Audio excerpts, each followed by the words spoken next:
Hello students, आज की class में हम देखने वाले हैं सांख्यिकीय आंकड़े एवं उनका प्रस्तुतिकरण यानी statistical data and their representation. चलिए सबसे पहले बात करते हैं सांख्यिकी के बारे में। क्या होता है सांख्यिकी?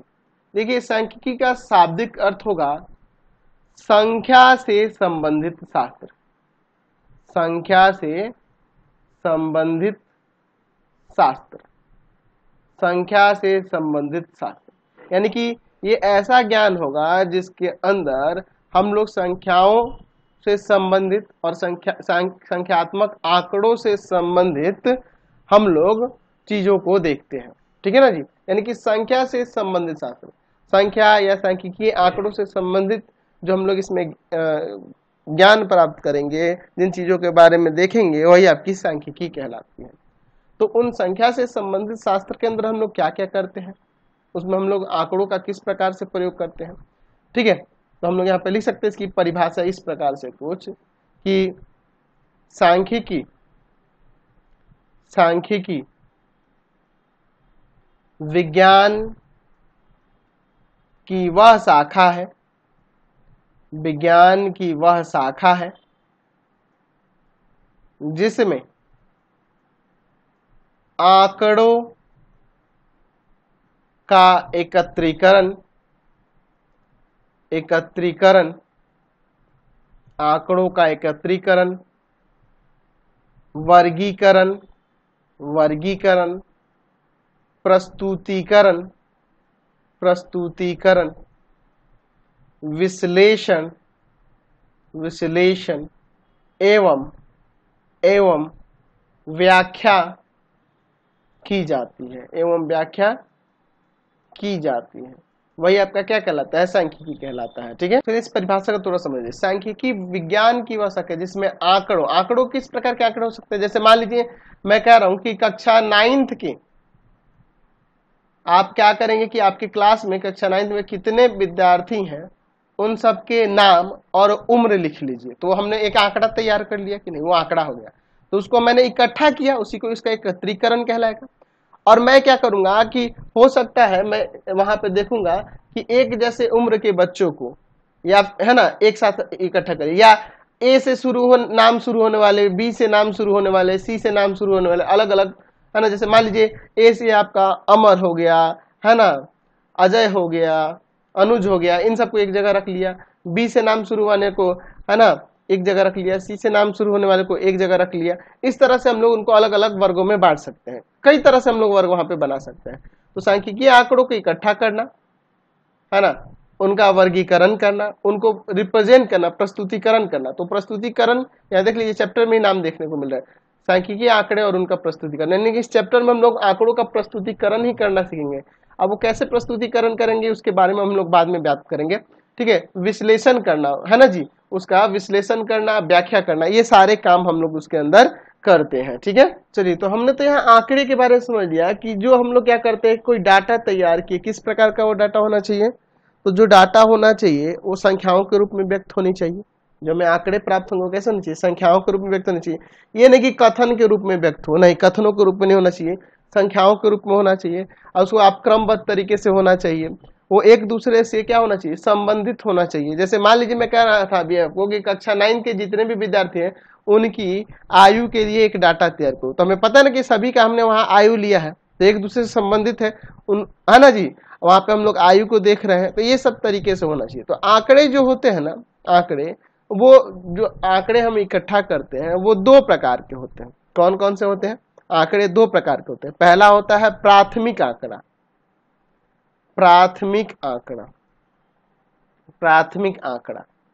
ठीक है, जिसे हम लोग कहते हैं प्राइमरी डाटा। और दूसरा होता है आपका गौण आंकड़ा, जिसे हम लोग सेकेंडरी डाटा कहते हैं।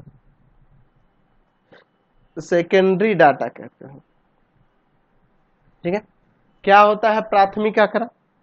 तो देखिए, वे आंकड़े जिसे हम लोग ना कह सकते हैं कि खुद से इकट्ठा करते हैं, ठीक है, उसमें किसी की मदद की हमें जरूरत नहीं होती है ना जी। जाकर हम लोग खुद कक्षा 9th में हम अपने कक्षा 9th के सभी विद्यार्थियों का हम नाम लिखे और उनका आयु लिख लिए, तो हमने आंकड़ा खुद से तैयार किया है, तो वो प्राथमिक आंकड़ा कहलाएगा। और द्वितीयक आंकड़ा जो होता है वो क्या, या गौण आंकड़ा जिसे कहते हैं, द्वितीयक कहिए या गौण आंकड़ा कहिए, यह आंकड़ा क्या होता है, किसी अन्य माध्यम से, किसी अन्य स्रोत से, जैसे मैंने टीवी से देखकर, अखबार से देखकर, न्यूज में सुनकर, ये सब देखकर तैयार किया, तो उस तरह के आंकड़े को हम लोग गौण आंकड़ा कहते हैं। तो इसकी परिभाषा ऐसे दे सकते हैं कि जब अन्वेषक अपने दिमाग से या अपने दिमाग में एक निश्चित उद्देश्य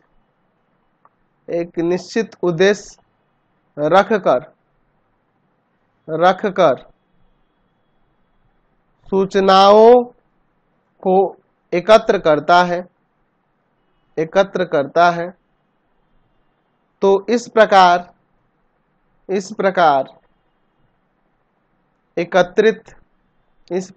एकत्रित किए गए आंकड़े प्राथमिक आंकड़े कहलाते हैं। ठीक है, गौण आंकड़ा में क्या लिख सकते हैं कि वैसे आंकड़े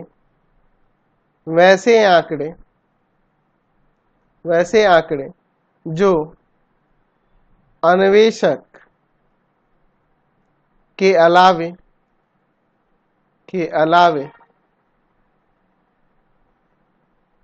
किसी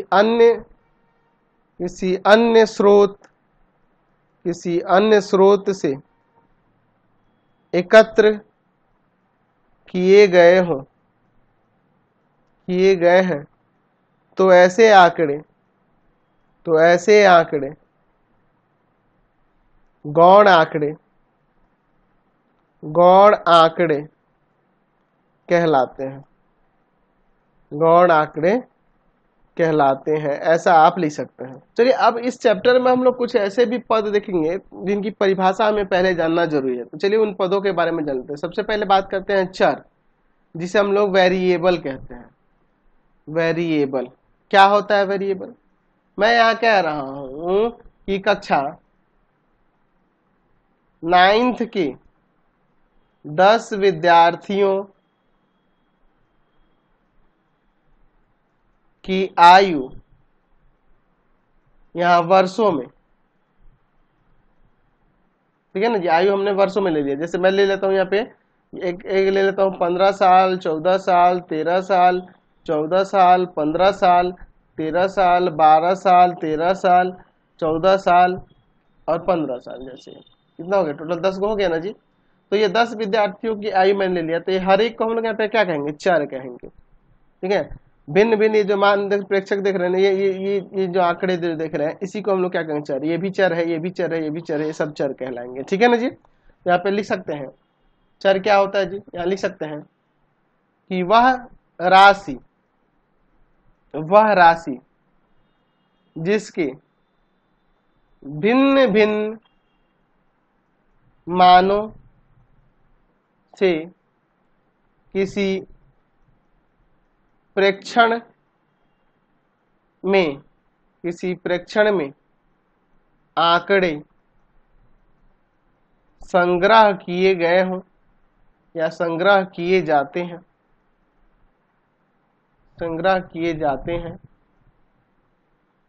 सांख्यिकीय चर कहलाते हैं, या केवल चर कहलाते हैं, ऐसे भी लिख सकते हैं। ठीक है, समझ गए ना। चलिए अब हम लोग बात करेंगे बारंबारता की। बारंबारता क्या कहलाता है, या चर की बारंबारता। चर की बारंबारता क्या होता है? चर की बारंबारता, ठीक है, यानी कि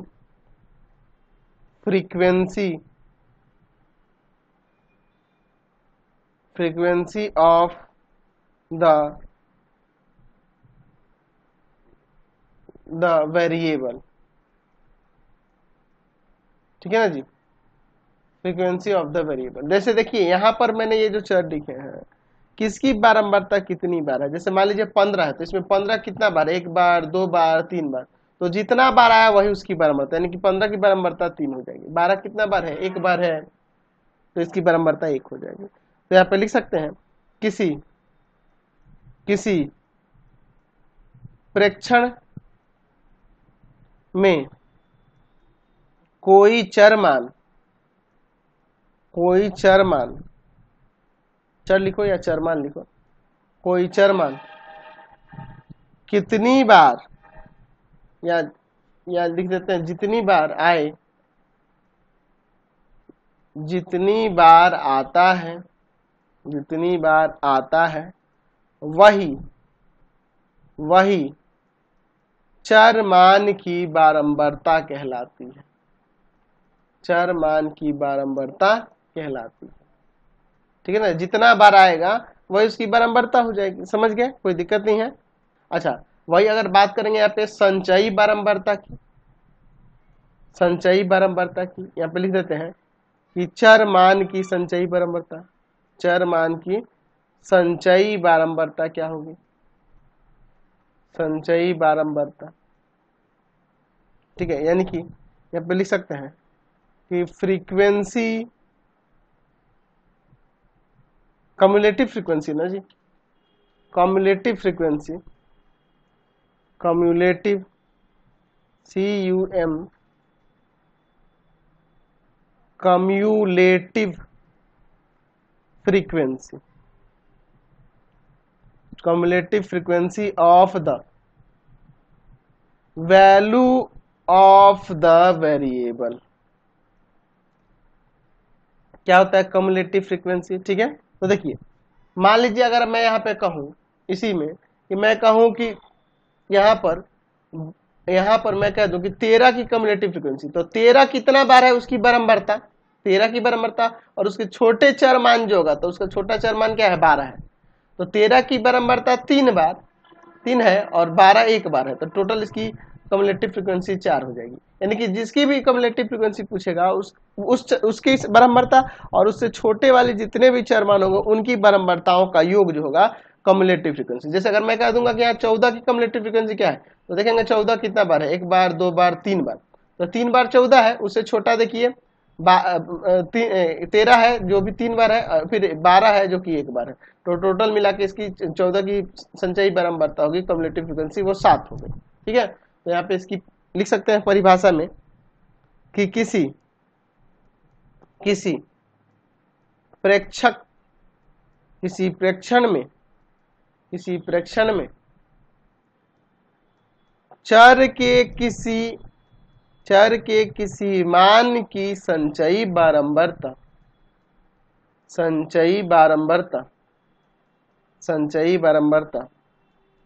उस मान तथा उससे छोटे सभी मानों की बारंबारताओं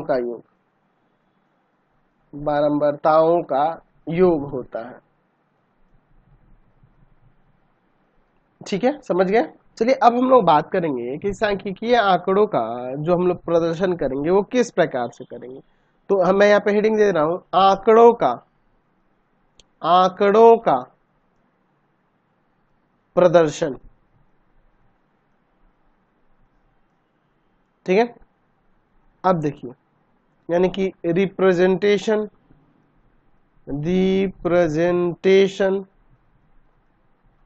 ऑफ डाटा। आंकड़ों को रिप्रेजेंट करने के लिए हम लोग यहाँ पे 3 तरीका अपनाने वाले हैं। ठीक है, पहला जो तरीका है अवर्गीकृत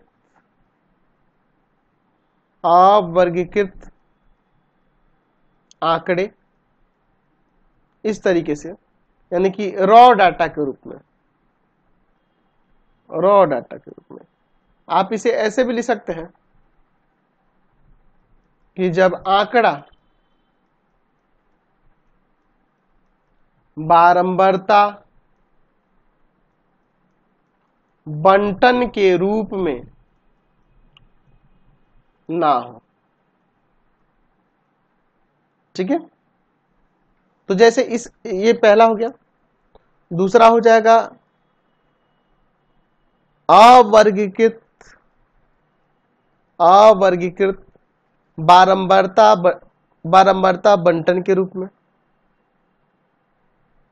बारंबारता बंटन के रूप में।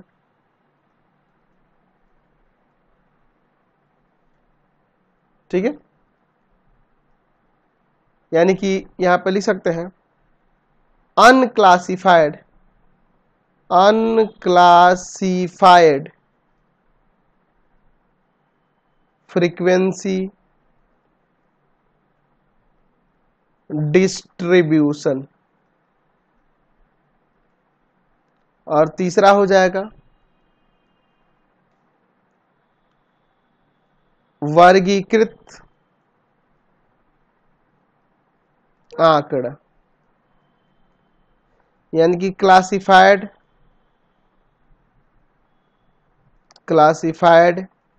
डाटा। तीन प्रकार से हम लोग यहाँ पे रिप्रेजेंट करेंगे। चलिए, अब सबसे पहले हम लोग बात करते हैं पहले वाले अवर्गीकृत आंकड़े के रूप में होगा, जब आंकड़ा बारंबारता बंटन के रूप में नहीं होगा। तो किस रूप से होगा? जैसे मान लीजिए मैं कहता हूं कि एक हमारे पास डाटा दिया है कि यहाँ पर लिख सकते हैं कि किसी वर्ग के 20 विद्यार्थियों द्वारा कुल 100 अंकों में प्राप्त अंक, यहाँ पे देखिए इस प्रकार से दिए गए हैं। ठीक है, मान लीजिए एक का 30 नंबर आया, एक का 40, एक का 45, एक का 60 मान लेते हैं, 40 60 मान लीजिए, कुछ भी ऐसे मान लेते हैं, 70 60 40 50 35, कब होगा? 3 3 6 3 10 और लेते हैं, 40 60 48 80, मान लीजिए 95 आ गया, किसी का 65 आ गया, किसी का 60 आ गया, 80 आ गया, 90 आ गया, 75 आ गया। तो ये जो आंकड़ा देख रहे हैं, यह आंकड़ा कहलाता है अवर्गीकृत आंकड़ा, एक रॉ डाटा कहलाएगा। ये देखिए एक रॉ डाटा, एक पंक्ति के रूप में है, ये एक रॉ डाटा कहलाएगा। ठीक है, अब देखिए इस आंकड़े को हम लोग क्या करते हैं, अवर्गीकृत बारंबारता बंटन के रूप में करते हैं। ठीक है ना जी, तो यहाँ पर हम लोग अवर्गीकृत बारंबारता बंटन के रूप में करेंगे, तो इसमें देख लेंगे कौन कौन से चर मान इसमें शामिल है। ठीक है, कौन कौन से इसमें चर मान शामिल है, और उसके लिए मैं यहाँ पे एक चार्ट बना दूंगा। ठीक है, इसके लिए मैं यहाँ पे एक चार्ट बना दूंगा। ठीक है ना जी, यहाँ पर मैं चार्ट बना, तो इस तरह से बना लो, या थोड़ा लंबा बना लेते हैं, क्या दिक्कत है, मेरे पास जगह थोड़ा नीचे कम बना है, तो इसको ऐसे लंबा बना लेते हैं। ठीक है, आप अपने अनुसार ले सकते हो, कोई दिक्कत नहीं है। ठीक है, इस तरह से मैं यहाँ पे एक डाटा ले लेता हूँ। ठीक है, चलिए यहाँ पर आप एक डाटा तैयार कर लेते हैं। ठीक है, चलिए यहाँ पे कुछ हम लोग कॉलम बना लेते हैं इस तरह से। ठीक है, चलिए और भी बना लेते हैं। यहाँ पे ये देख लीजिए, चलिए कितने मैंने ले लिए, 1 2 3 4 5 6 7 8 9 10 11, इसमें भी 2 कर देते हैं। अब ये 12 हो गया, इसमें भी 2 करते हैं, थोड़ा मोटा है तो उसको कर दिए, 13 हो गया। चलिए ऊपर जो मैंने डाटा दिखाया ना, उसी को दर्शाने के लिए मैं यहाँ पे ले लेता हूँ, क्या है जी, तो यहाँ पे प्राप्तांक उनके हैं, प्राप्तांक है, और यहाँ पे उनकी बारंबारता या विद्यार्थियों की संख्या, बारंबारता लिखो या विद्यार्थियों की संख्या लिखो। ठीक है, अब यहाँ पर देखिए, इसमें देखिए अंक कौन कौन से हैं। सबसे कम अंक 30 है, फिर 35 है, फिर इसमें 40 भी दिख रहा है, 40 के बाद इसमें 45 है, 48 भी दिख रहा है, 48 के बाद इसमें और क्या है, 48 से बड़ा इसमें 50 है, 50 के बाद इसमें देखिए 60 दिख रहा है मुझे, 60 के बाद 65 दिख रहा है, 65 के बाद 70 है, 75 है, 80 है, 90 है और 95 है। तो देखिए 30 कितना बार है, एक बार, और आगे देखिए एक ही बार है तो इसकी बारंबारता 1 हो जाएगी। 35 देखिए कितना बार है, 35 देखिए कितना बार है, इसमें एक बार, एक ही बार है। 40 देखिए एक बार, दो बार, तीन बार, चार बार, चार बार, इसकी बारंबारता 4 हो जाएगी। 45 एक बार है, 48 भी एक बार है, 50 भी एक ही बार है। 60 देखिए गिन लीजिए, 60 मुझे एक बार, दो बार, तीन बार और यहाँ 4 बार नजर आ रहा है। फिर देखिए 65 एक बार है, 70 भी एक ही बार दिख रहा है, 75 भी एक ही बार दिख रहा है, 80 इसमें कितना बार है देख लेते हैं एक बार, एक यहाँ पे है, एक यहाँ 2 बार है। 90 देखिए एक बार है, 95 देखिए एक बार है। तो ये जो हमने तैयार किया तो ये कहलाएगा अवर्गीकृत बारंबारता बंटन, ठीक है ना जी। अच्छा, ये अवर्गीकृत बारंबारता बंटन कहलाएगा। इसी में एक और चीज आ जाता है टैली मार्क, एक होता है टैली मार्क, वो हम लोग जूनियर क्लासेस में भी देखे हुए थे। यहाँ पे एक कॉलम ऐसे जोड़ देते हैं टैली मार्क का। टैली मार्क क्या होता है इसको मैं समझा देता हूँ, पहले मैं इसको ऐसे लिख देता हूँ, ठीक है ना जी। जिसे मिलान चिन्ह कहा जाता है, मिलान चिन्ह टैली मार्क जिसे कहा जाता है, ठीक है। तो कहीं कहीं क्या होगा, क्वेश्चन में क्या देगा कि मिलान चिन्ह के साथ यानी टैली मार्क के साथ दिखाना है, तो कुछ नहीं, एक और इसमें कॉलम बढ़ जाएगा। और क्या होता है टैली मार्क, इसको यहाँ पर हम लोग दिखा देते हैं, ठीक है, जिसे हम लोग मिलान चिन्ह कहते हैं, मिलान चिन्ह टैली मार्क,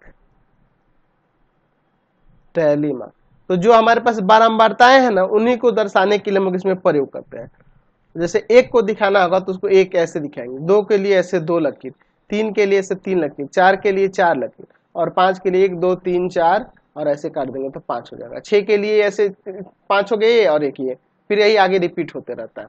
तो एक के लिए एक, एक के लिए एक, 4 के लिए 1 2 3 4, है ना जी, 1 1 1 1 2 3 4, 1 1 1 2 1 1, तो यही होता है मिलान चिन्ह। तो मिलान चिन्ह को भी ध्यान में रखेंगे, इसका भी हम लोग यूज इसमें करते हैं। ये भी आपका एक्चुअल में ये भी अवर्गीकृत आंकड़ा है, ये भी आपका अवर्गीकृत आंकड़ा है, ठीक है। देखिए हमने जो पहले और दूसरे यहाँ पे पॉइंट देखे थे ये दोनों अवर्गीकृत आंकड़े हैं, क्या कहलाएंगे, अवर्गीकृत आंकड़े। देख रहे हैं ना, दोनों में अवर्गीकृत जुड़ा हुआ है, ठीक है। आंकड़े क्या हम लोग ये बना रहे हैं, ये वर्गीकृत आंकड़े में आएगा, ये वर्गीकृत बारंबारता बंटन, वर्गीकृत बारंबारता बंटन आएगा इसमें, ठीक है ना जी। चलिए तो यहाँ पे ये समझ में आ गया। अब देखिए जो अवर्गीकृत आंकड़े हैं उसमें हम लोग एक और चीज जानेंगे, उसके परिसर के बारे में जानेंगे, बात करेंगे अवर्गीकृत आंकड़ों का परिसर क्या कहलाता है। तो जो परिसर होता है ना वो कैसे प्राप्त होता है जी, तो इसके महत्तम चर मान में से, महत्तम चर मान में से आप न्यूनतम वाले को घटा दोगे, न्यूनतम चर मान को घटा दोगे।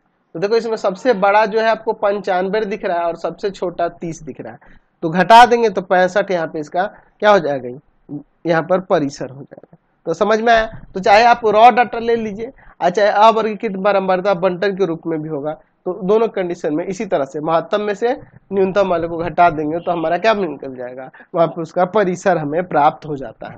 तो फिलहाल हम लोग यहाँ पे समझ में आ गए अवर्गीकृत आंकड़े का परिसर कैसे निकलता है, तो उसके महत्तम चर मान में से न्यूनतम चर मान को घटा, यानी कि देखिए बड़े वाले में से छोटे वाले को घटा दिया, हमारे यहाँ पे 65 हमें प्राप्त हो गया। तो फिलहाल आज की क्लास में हम लोग इतना ही रहने देते हैं, नेक्स्ट वीडियो में आगे देखेंगे। आपको हमारे 3 चैनलों को सब्सक्राइब कर लेना होगा। पहला है पाथ फाइंडर क्लासेस छपरा, दूसरा है आपके पास भारती भवन रविकांत सर, भारती भवन रविकांत सर, रविकांत सर, और तीसरा चैनल है Ravikant sir RD Sharma solution, Ravikant sir RD Sharma solution. तीनों चैनलों को सब्सक्राइब कर लेंगे। इससे रिलेटेड वीडियो के लिए सीधे डिस्क्रिप्शन में, इससे रिलेटेड नोट्स के लिए गूगल पे जाकर सर्च करेंगे www.ravikantsir.in और यहाँ जाकर आप सभी क्लासेस के नोट्स उनके पीडीएफ को डाउनलोड कर सकते हैं, पढ़ सकते हैं। इंस्टाग्राम और फेसबुक पर जाकर पाथफाइंडर क्लासेस छपरा को लाइक एंड फॉलो करना नहीं भूलेंगे। Thanks for watching the video. Comment करके जरूर बताएं कि हमारे चैनल की वीडियो आप सभी को कैसे लगते हैं। Thanks for watching.